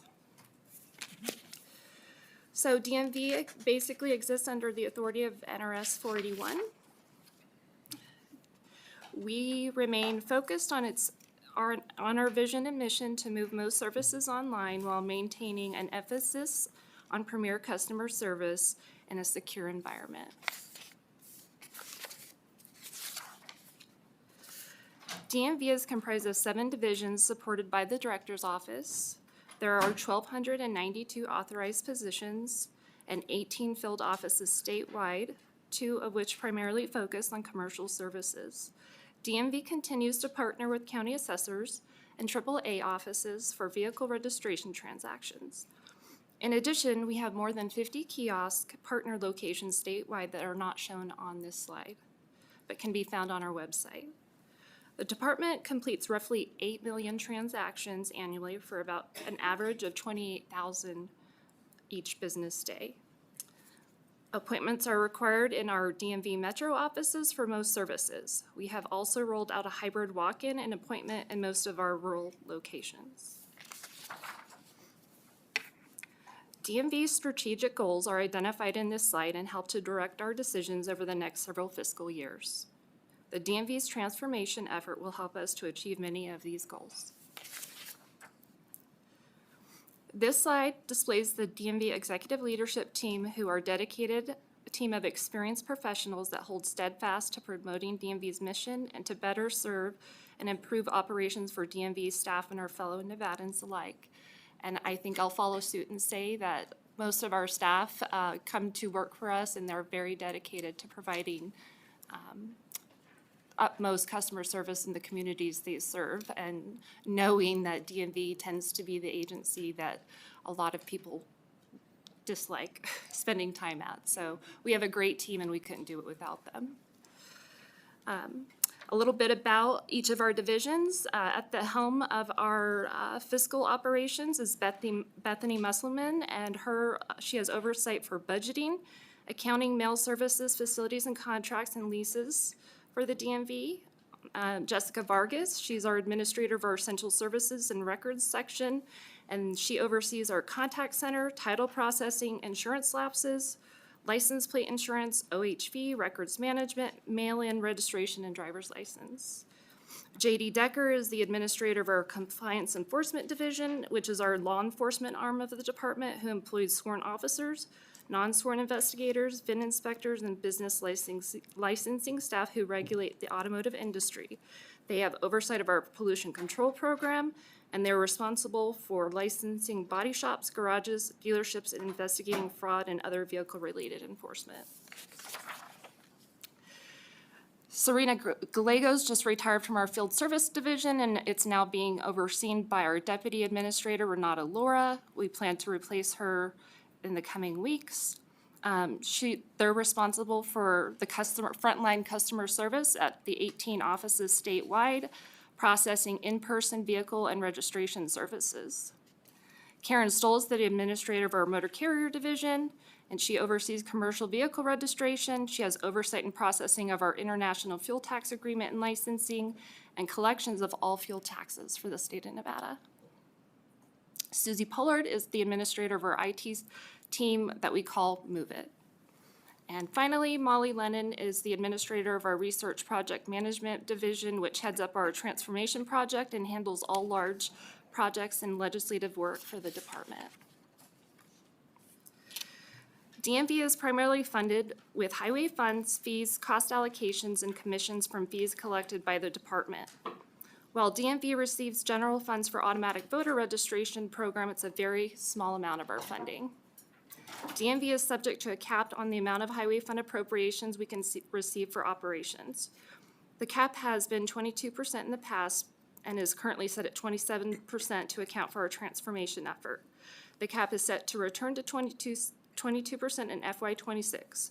With the continuation of our project efforts, we anticipating needed to continue this extension of the cap, and we are collaborating with GFO on a bill. In FY24, DMV collected approximately $1.8 billion. The $1.8 billion collected by the department annually is divvied up as reflected on this slide, with a significant portion of funds collected going to counties, school districts, and the highway fund. DMV receives a portion of fees for operational expenses at just around 6%. These charts illustrate DMV's funding sources for operations. As previously identified, 46.58% of the DMV's funding comes from highway funds, but more than half of DMV's funding at 53.39% comes from other sources such as fees and commissions. The DMV's priorities for the next biennium can be organized into 4 major categories, which include continuation of our modernization efforts, ensuring operations continue to run smoothly, addressing growing resource challenges and operational issues, and reorganization to align staffing with our modernization efforts. The DMV's top priority remains our transformation effort with a heavy focus to move most DMV services online. DMV recognized the need to increase the processing efficiency of customer transactions to meet the demands resulting from increased population and demand for improved services. This multi-year complete transformation pertains to DMV work processes and systems currently utilized to handle department transactions. This program intends to modernize legacy systems, thereby improving the efficiency and effectiveness of DMV operations, enhance customer service, and increase the department's online presence, making it easier for customers to conduct business with DMV. This doesn't mean our fellow Nevadans will not be allowed to come into our brick and mortar offices. It will just offer more choice and convenience. DMV has published its roadmap on our website of all DMV core services and products that we intend to work towards transforming. Our primary focus for the next biennium is to continue to develop, improve vehicle programs and services, completing core vehicle products by the end of the biennium, and begin to design for credentials. And with that, I will hand it off to Sean. Morning, committee. Sean Sever from the Nevada DMV. We've had some pretty good success so far, and the public has benefited with some of the services we've rolled out that were previously major pain points. So this includes the ability for customers to submit online complaints regarding violations in vehicle sales, concerns with mechanic garages, mission stations and driving schools, and also reporting identity theft. We also modernized our appointment system, allowing for ease of use and reminder notifications for the public, with the ability to cancel appointments, freeing up more appointments for other Nevadans. So we do encourage people to cancel their appointments. We have a 50% no-show rate in our offices. So a lot of times people will complete their transaction online and they'll forget to cancel their in-office appointment. So let's see. We also lost my place. Oh, we added the ability for Nevadans to submit documents electronically for out-of-state and first-time registrations. We made improvements for commercial businesses to process titles through partnerships.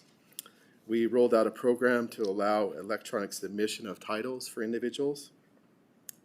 And we modernized our contact center, allowing for better management of communication channels and more efficient service for customer chat, telephone, and email inquiries. And then we will also be converting some old manual invoice processes for businesses to electronic billing. So as a result of these new services, we have served many Nevadans. We have saved many Nevadans from having to make unnecessary or repeat trips to the DMV, freeing up capacity in our offices for those that need to be in office, and giving Nevadans more of their precious time back. So I want to talk about last session a little bit, our 2023 bill implementation. I wanted to thank the legislators that worked with us last session to delay the implementation of your bills and include the language when the DMV determines the resources are in place for implementation. This gave us great flexibility, and we are going to be working out of 2 IT systems once again this session. I am happy to report that we have implemented all but 2 bills from last session. I'm going to call that 1.5 bills actually. AB 161 required us to put a medical symbol on the driver's licenses. So we did complete the driver's license portion of that, but it's also required for registration, and we still need to complete that. And then the second bill was AB 203. It allows for personalized military license plates, and we should have that finished up in April of this year. And then I'll talk about our bills this session briefly. SB 22, this is a bill from our motor carrier division. And so the bill talks about, on fuel tax payments, we assess a 10% up to a 10% penalty. The bill talks about making this a flat 10%, but we did get some feedback from industry that like us to have the flexibility of going up to 10. So we're actually have an amendment to replace the entire language of the bill just to say the reports are due at the end of the month. Right now, statute says they're due monthly, and we want to make it more clear that they're due at the end of the month. So pretty simple bill, knock on wood. SB 80 is another bill. This would clarify existing statutes for activities that our CED office has been performing for the past 5 years that include that address stolen vehicles, unlicensed motor vehicle industry involvement in the trafficking of stolen vehicles, and admissions tampering. And then AB 20 is a housekeeping bill of the DMV. We have that coming up for a hearing next week. It would do two things. First of all, it gives us mailing flexibility, how we communicate with our customers. A lot of our processes right now are through the U.S. Postal Service, and we want to change that to electronic mail, even text messages in the future. But of course, customers would still have the option to receive the mail. And then the second part of it is a bill passed last session was SB 66. It was the medical indicator on the driver's license bill. The way that bill was codified, the LCB let us know that we cannot put the medical codes on the back of our driver's licenses. And so this bill is just clarifying that we still can. And we think that's very important for law enforcement to know what they're dealing with the person that they pull over before they interact with them. And that was the purpose of the bill last session. And then we also have a budget BDR, which hasn't come out yet. It will increase the fee for diesel and gasoline emission certificates from $6 to $7, which is needed due to increased expenditures in the pollution control budget and a gradual decrease of gasoline and diesel-fueled vehicles on the road. AB 349 of the 81st session also increased the time period when new vehicles are not required to have smog checks, which also decreased the growth of this revenue source. And then our last slide is our new website and branding. The DMV has spent a tremendous amount of time building a new DMV website, which was my project actually, with a lot of help. So we added the copy to make things easier for our customers and organized all of the major categories into doing business with the DMV into different sections to help people find things easier. And it is just getting people to the right place. Our website has most of the information that people ask us questions about, but it's hard to find that we have 150 pages on our website. But we plan on launching this new website in a couple weeks, so watch out for that. Also, the DMV website will feature our new brand, which is DMV Wherever. You may have seen this already on social media and billboards throughout the state. It features outdoor scenes of Nevada with a person completing their DMV transaction on their mobile device when they're at a campsite, the beach at Lake Tahoe, or hiking in Red Rock. The idea is to show some of the most beautiful areas of our state while asking people if they would rather be at the DMV or standing in these wonderful places. So, and this can, of course, be accomplished in the same way from someone's living room. And that concludes our presentation today. We can answer any questions. Thank you. Thanks. We do have some questions. Our first assembly letter question is from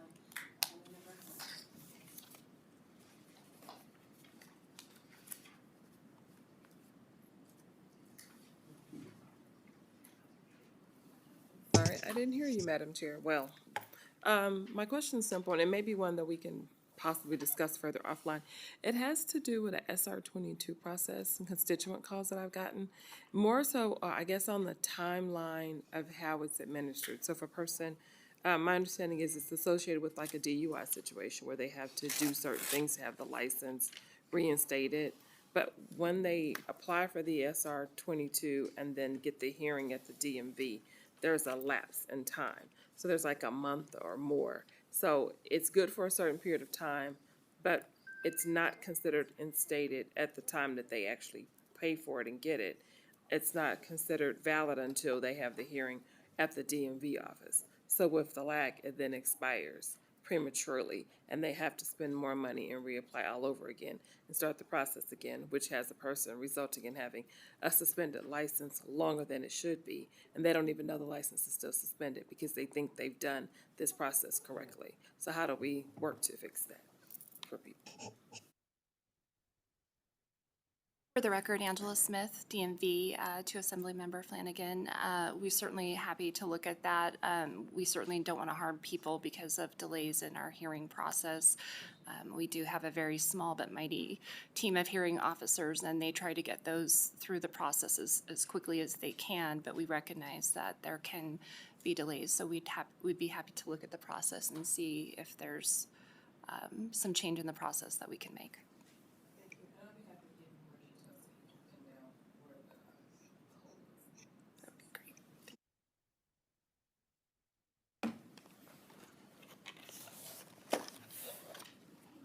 Our next question is from Assemblymember Goulding. Thank you, Madam Chair. I recently had a great experience in interacting with the DMV, so thank you for that. But I was surprised that I had to make an appointment for something that I wanted to get done quickly, and the next available appointment was several weeks out. So do you need more staff? Is that what's going on? Or you mentioned a 50% no-show rate. Are you doing like the airlines do and building that in? So are you allowing for overbooking, knowing that there's such a fail rate on showing up? It just seems like 3-4 weeks is a really long time because some people have have some urgency to getting some of their processing done. But thank you for the good work that you do.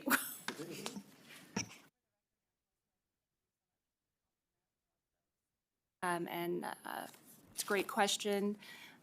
We do have trends built into our queuing system, so it does account for the no-show rate and will allow us to book out so many appointments based on those trends. And so it essentially is an overbooking. However, when those trends don't stay on point, then it will result in longer wait times for folks in the office that we're trying to serve. And I will say that the frontline in-person staff that we haven't increased the number of FTEs we've had for a number of years, but that's also something we hope to improve with our transformation effort by making more things available online so you don't have to come to our office.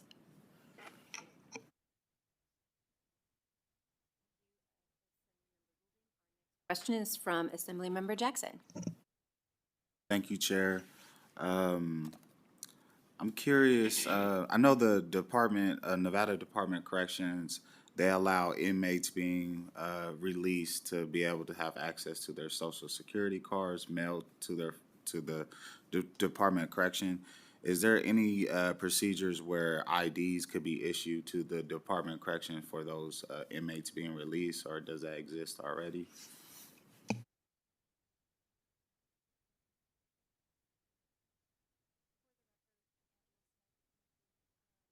We had been working on a program and collaborating with NDOC on IDs through the prison. That keeps going up and down, but we do offer like appointments. We'll arrange time. I believe the correctional officers have brought the inmates that are released to the office, and we work with them to get an ID.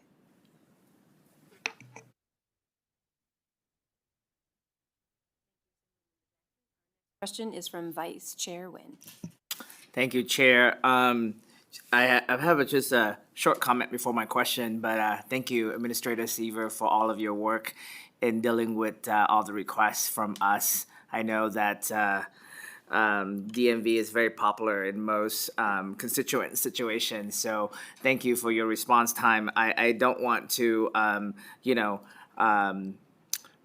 go without saying that your agency and your team works very hard in getting us serving Nevadans, so thank you for that. I'm wondering, with all the technology updates and all the security breaches that we have heard over the last couple of days countrywide, do you have concerns in terms of data security at the DMV?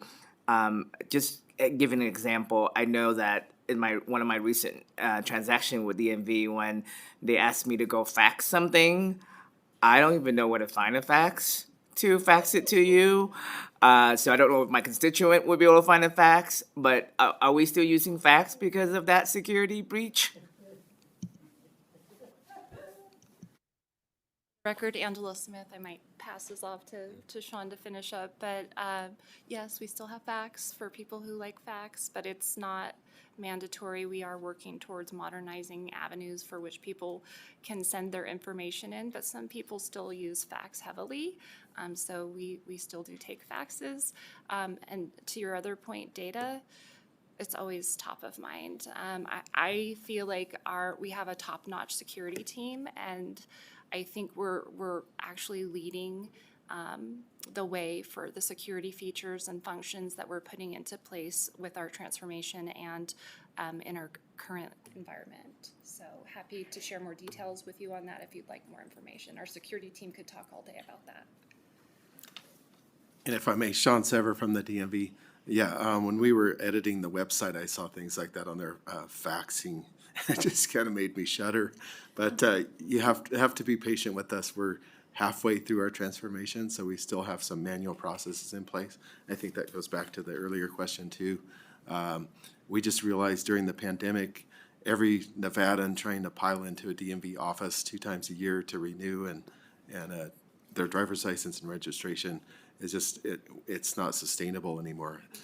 So that's why we're moving everything online. We'll still be open for people that prefer in office, but our thinking is if we can move the majority of people online, then our offices will be a much calmer atmosphere for our employees and then the public as well. Thank you, Vice Chair. Our next question is from Assemblymember De Silva. Thank you, Chair.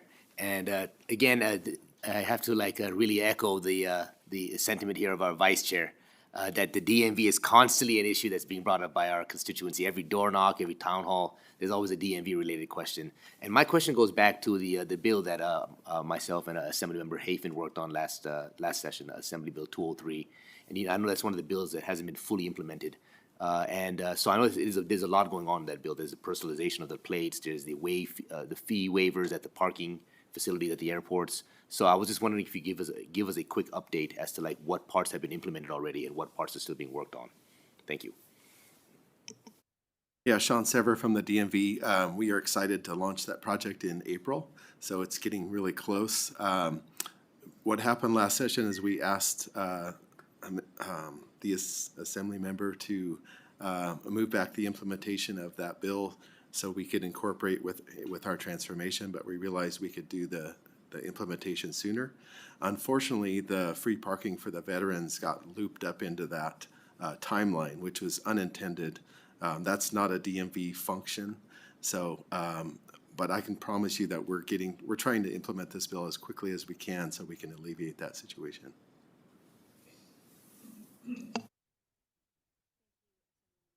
I have a couple of questions. One of them is earlier you spoke about people being able to file complaints against mechanics and on titles. My question is, how many staff members do you have that investigate that? And what are the possible outcomes from those investigations? For the record, Angela Smith, we actually have our administrator of our Compliance Enforcement Division down in Las Vegas, and he's going to take that question. Good morning, Chair, committee members. J.D. Decker, Chief of the Compliance Enforcement Division for Nevada DMV. Currently, CED, the Compliance Enforcement Division, has 120 staff total. 29 of those are sworn police officers. We have 18 non-sworn compliance investigators. And those are the people, whether the complaint might resolve in criminal charges or whether it's an administrative violation, the investigative staff, both sworn and non-sworn, are the ones that would handle those complaints with the assistance of support staff. Potential outcomes could be anything from criminal charges on the more severe side to administrative fines on the admin side, or in many cases with our licensees, we're able to work out some kind of resolution between the customer and the licensee, as well as implement any changes that might be necessary. Are you keeping track of the licensees that, let's say, their high level of complaints? Are those shared with anywhere online? And then my second question would be, if folks have issues, like I've got, some mechanic questions, do they need to make a complaint to the DMV first, or they can do private actions on their own? Or should they do both? JD Decker for the record, through you, Madam Chair. The outcomes are tracked, and we can provide you with a report. It's part of our performance metric, as well as we've got some more detailed statistics on what types of outcomes and how many cases are resolved in those ways. There is no required right to sue that the department provides. So a customer that has a complaint against a licensee can either file a civil lawsuit or file a complaint with the DMV. One is not dependent on the other. Thank you. Thank you very much. If you could send the committee that report, that would be helpful. And then my last question is, I know you've talked a lot about what's happening and where we are, but it also says we're like 30% of the way towards the DTE. So what's available on kiosk and what's available online, I guess my question is the inverse. What's not available? What is it that people have to go to the DMV in person for currently?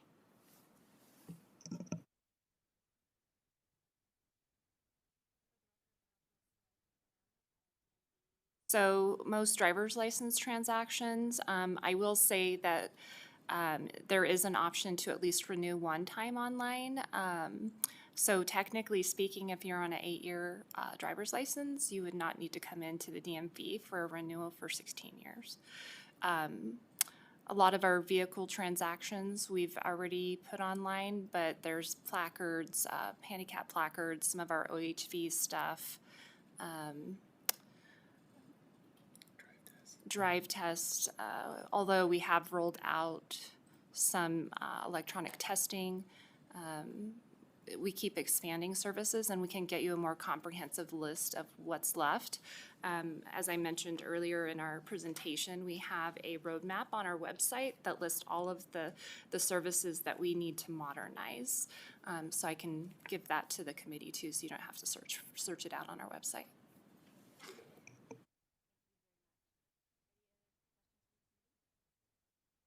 So much for your time here and in Las Vegas.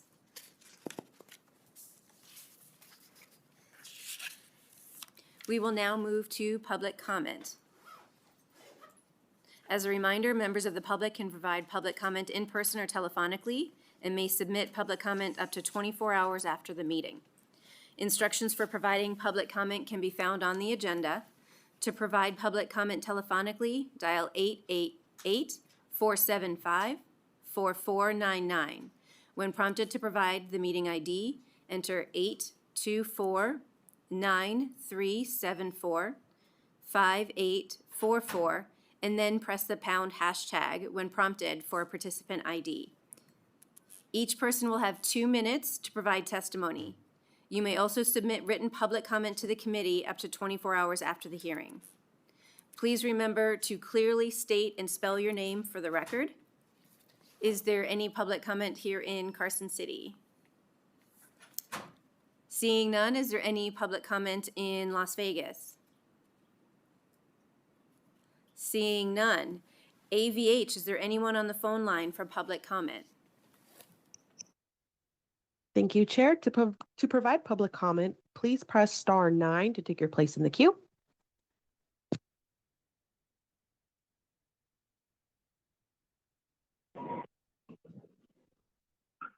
Good morning, Chair, Vice Chair, and members of the hardworking committee. This is Dora Martinez, CORA-MARTINEZ. I am the advocate for the Nevada Disability Peer Action Coalition, and I want to thank Mr. Chris Sewell.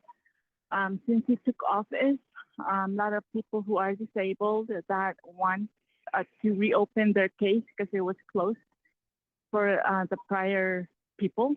It was closed without them knowing. But now since Mr. Chris Sewell took over, they were able to open their case and are trying to find adequate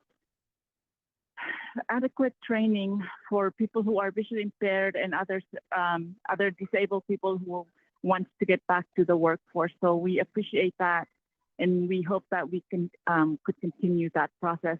And one thing to the DMV folks, it would be really great if I know there's a line for ADA population for people who are disabled, but when you are blind and you have a service dog and you enter the door, you don't know where to go because there's those, I don't know what you call them. It's like those cattle line like you see at the bank. My dog goes under it and I don't, and it topples over. So if there's